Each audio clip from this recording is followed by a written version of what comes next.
How can we learn from the past? It is a story that Americans are challenged with all the time.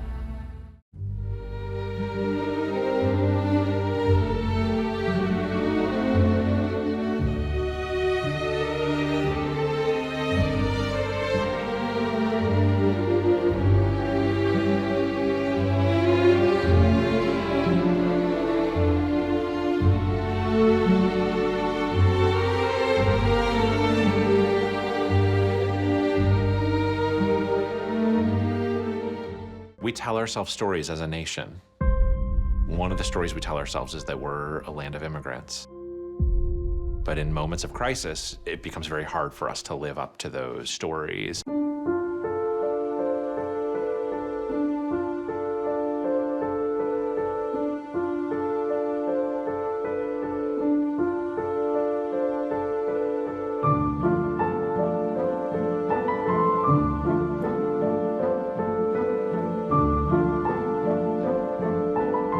The anxieties about urbanization, about unlettered, untutored, relatively uneducated peoples coming in large numbers, the sense that disease was a problem, all of these worries were amalgamated into a belief that immigrants caused these problems.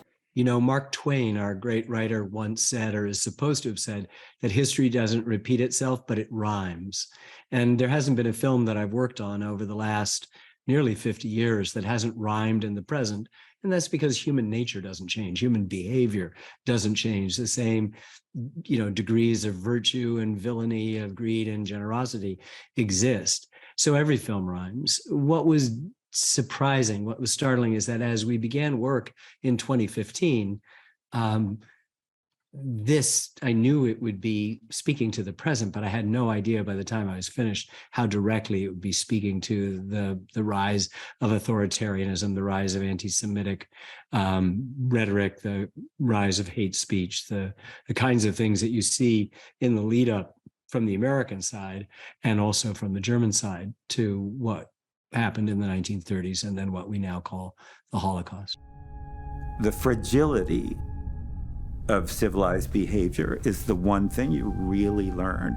Because these people who we now see in these photographs, these sepia photographs, and they're receding into time, they're no different from us.